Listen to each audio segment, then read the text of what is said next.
Our next guest is a stand-up comedian, writer, and actress, and she's here as part of the South by Southwest Comedy Festival. Her debut hour-long comedy special, Girl Daddy, is currently streaming on HBO Max. It's hilarious. Please welcome Beth Stelling to studio. Hi. Welcome, welcome. I like that. It was a really nice wave. Hello. Welcome. You had a show last night. Yes, at So it went really well. It was very fun. A showcase show with some other great comics.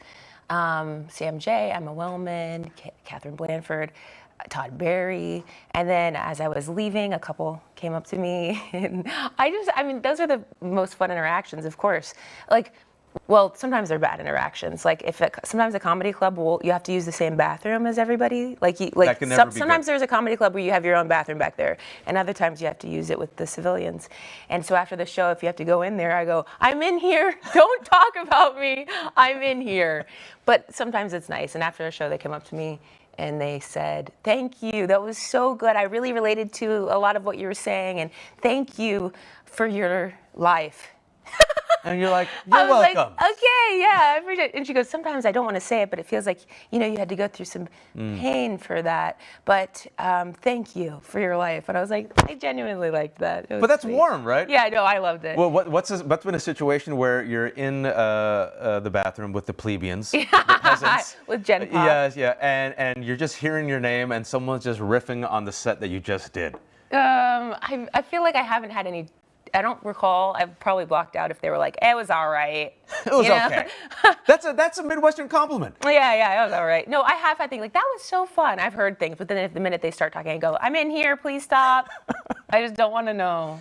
No, but I have had things reported to me from the bathroom. Like the bathroom said that everybody was talking about how much fun they had. The bathroom in Dayton is buzzing. Yes, exactly. The bathroom loved the set. Everybody in the bathroom loved you. You were killing it. That's when the women can be honest. Your comedy has been described as, we did research. I'm going to quote, brilliant. Wow. Scathing.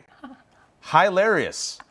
Acerbic, and a balance of silliness and rage. Your response.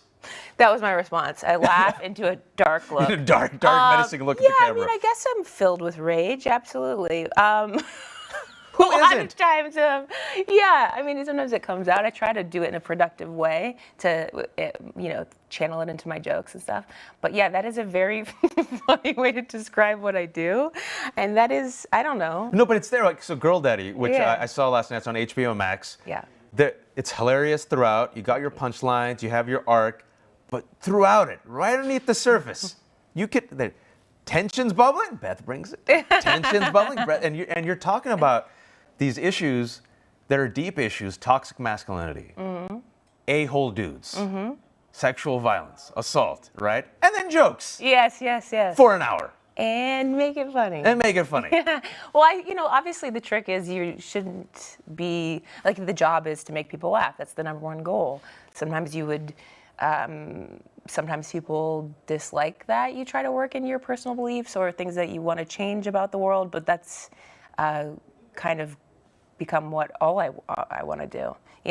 I just feel like there's a bad stigma around woke comedy or social justice warriors and stuff. It's like, if you can make it funny, then it's a joke. Yes. That's your only job is to make it funny. You are responsible for spreading the woke virus around America that is trying to make people more aware of the injustices. Shame on you. Well, that's the thing. It's like so many people are like, "Oh, you're spoon feeding us these, whatever, my feminist liberal agenda." Don't rape. Yeah, exactly. They're just kind of simple requests. Simple, like the bar is low.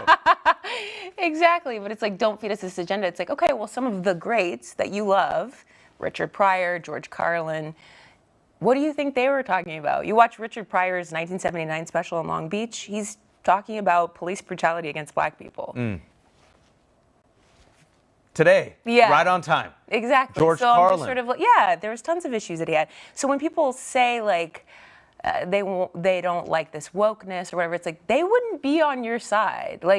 There's certain words that people, I think, get off. I just call it, there's certain words people feel like they're not allowed to say anymore. And it's like, I will say I do curse in some of my stand-up, but I do love Brian Regan's take because he's a clean comic. And they say, "Why don't you cuss?" And he says, "Because there's so many other words." in the English language. We are a creative species. Yeah, exactly. And the people who feel like they can't say one word, that they're so oppressed. Right. And yet you are oppressing them with your comedy by calling this out. And you mention it in your sets sometimes, where you talk about, and you do jokes about your male colleagues, some male comedians. Yeah. That you sometimes challenge them, and you try to inspire them. Yeah. To reflect on some of their jokes. And Exactly. usually, in that world, just like in America, instead of being receptive, they get triggered. Yeah. And they double down. So how do you respond to that? That your colleagues aren't listening to you, but they double down and say, "Oh, I'm going to say that word again." Right. To me, sometimes I call it piggies in the mud, which is just like, there's a word that they're not allowed to say, like at the dinner table with their mom or something, and now they don't live with mom anymore, so they have to make all the mommies in the crowd upset, and that's how they kind of like get off. Or and people go there to watch them say those words, and it's like, you said it. Like, I'm not allowed to say it, but I just call it piggies in the mud because they just go to like be like that together, and it's not really productive or doing anything. It's punching down. Yeah, there's just like, and to me too, it's also been done. A lot of these people are like, oh, well, I say what people aren't allowed to say anymore. It's like, well, Lisa Lampanelli did it in 2007. And then she hung it up and peaced out. Exactly. So I'm sort of like, if you think you're original, you're just absolutely not. You have to know the people that came before you. So I think too, it's a lot of first thought comedy. Yeah. And of course, we're saturated with comedy. There's TikTok, there's Instagram, like everybody's a comedian now.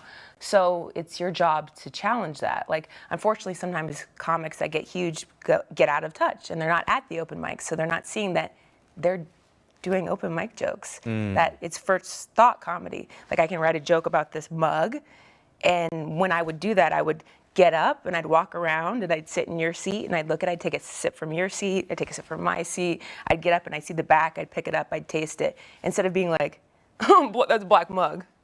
It's just like the first thing you see. It's like, my job relies on me not just telling you the first thought that I have. Context, perspective. Yeah, I literally have to expand upon that to make my thought presentable to you in a different way. And why would you want to just see what you think reflected back to you? Let me think of it through my lens. If I'm fragile, then. But for those of us who want more, we go listen to your story and your comedy. And you challenge also the audience. And we're watching the HBO special.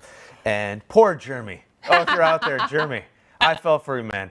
And you engage the audience in part of your routine, but then you usually pick on a dude, and you use that dude throughout. And tell me about Jeremy. Like, what was it about Jeremy and his response to you kind of using him as the foil for your jokes about toxic masculinity, even though he seemed like a lovely dude? He was lovely, and I actually made a shirt in his honor on my website. Well done, well done. It's his name spelled out in P, but you can get it on my website.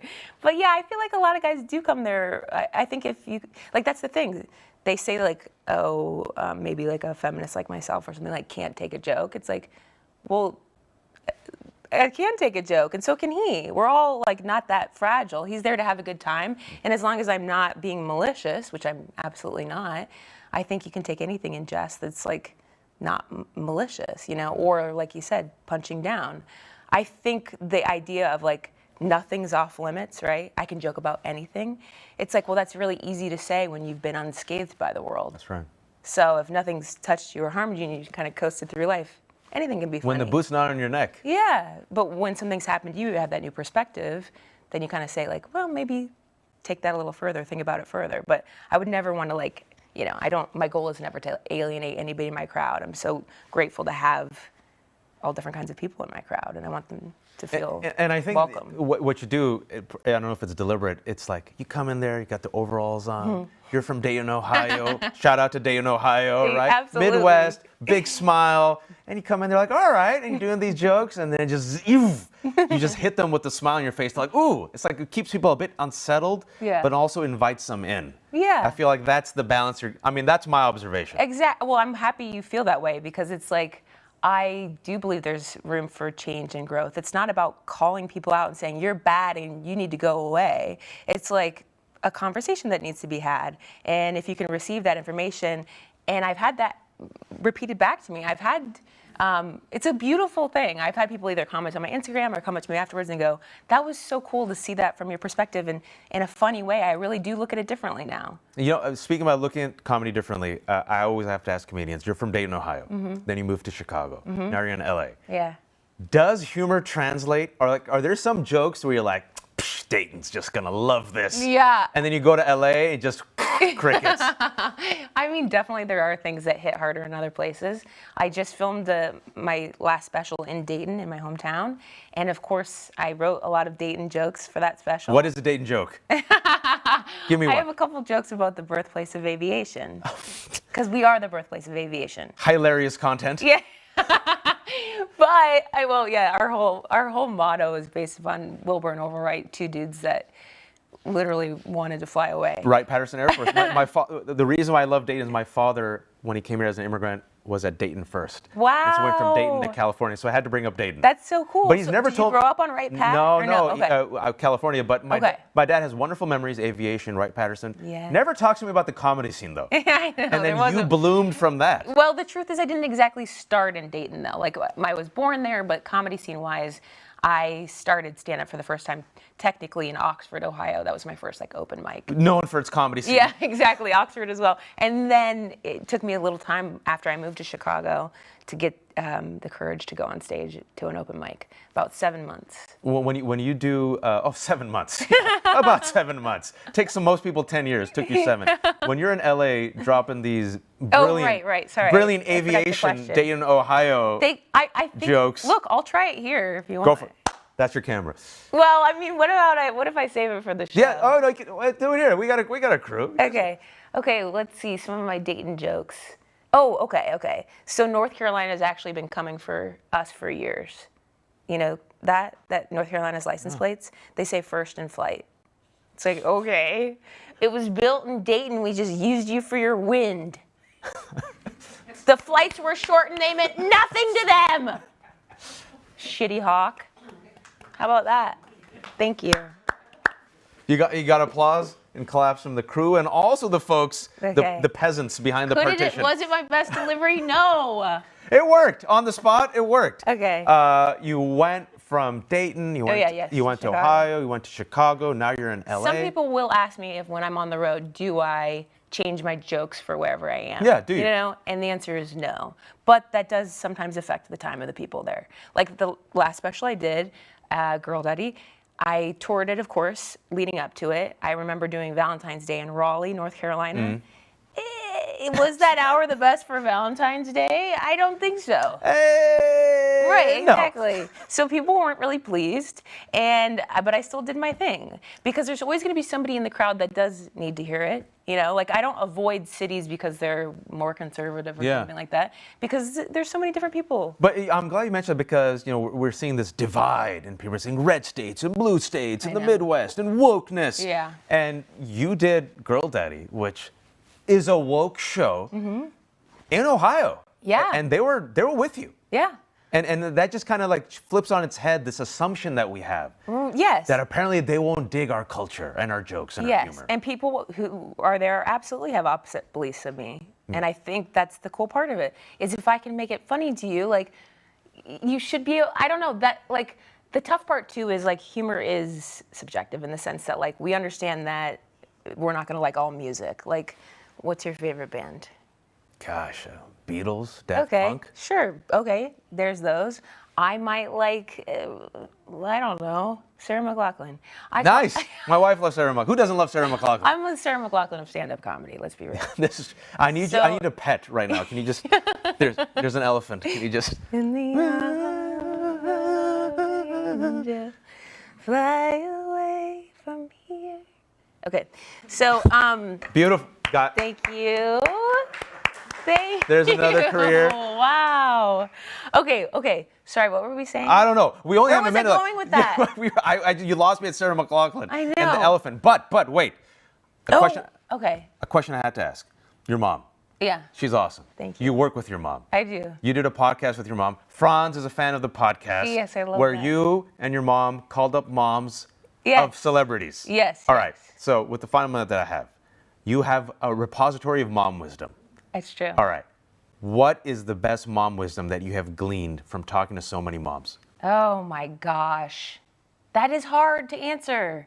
Usually the comedian, by the way, that we interview is the youngest. That's an interesting fact, typically. Moms would say, I mean, obviously they just love their kids, so they have their best interest in mind always. So even when they're extremely annoying, it's just because they love you and they want what's best for you. And I would say another one would be tomorrow is a new day. Oh, that's nice. And do they always say this is a good side gig and hobby, but you could still become a doctor or lawyer? No, my mom doesn't. Yeah, do yeah, that. because you're doing Yeah. so well. You got this comedy special. You're performing. You Yes, got the touring podcast. around. Use this opportunity. I'm going to give you a shameless opportunity to plug anything you want. Okay. Tell the world how they can enjoy Beth Stelling. You can find me at bethstelling.com or on Instagram and all those things, and I post my shows. I have a new special that is going to come out this year. It's called If You Didn't Want Me Then, and I don't know where it's going to go yet because I self-produced it, but we'll see. So keep an eye out for that. And I write on TV shows here and there. I just don't, I mean, the one I wrote on isn't going to be out for years because it's animation. Oh, sweet. Yeah. And are you voicing it also? Yes. A couple. Is it based on? So one is called Strange Planet, which is Nathan Pyle's show based on these little blue beings. It's an Instagram hit. He's from Dayton, Ohio as well. This Dayton scene, I'm Yeah. telling you, it's flourishing like this plant. Exactly. Thank you so Look, much. I could stay here all night. Where was I going with the Sarah McLachlan thing? You know, the melody and the harmony of you singing with my producer Jen's elephant in your hand was so mesmerizing that it made me even lose track. What was I even? I go on tangents. This is, I had to get a lot across. I hope everything's fine, okay. It was great. Thank you so much, Beth. I appreciate it. We're fans of you, Thanks. your voice, your Thank you. stand-up, and your acerbic, brilliant, and silly angry voice. Thank you. If you're in Austin, Beth will be performing tonight, March 11th, at the Creek and the Cave at 9 p.m. and again on March 13th at 7 p.m. You can find our complete schedule of interviews on our website at sxsw.com/studio. I'm your host, Wajahat Ali, and please, whatever you do, do not move away from the live stream at youtube.com/sxsw. We have a lot more. See you soon.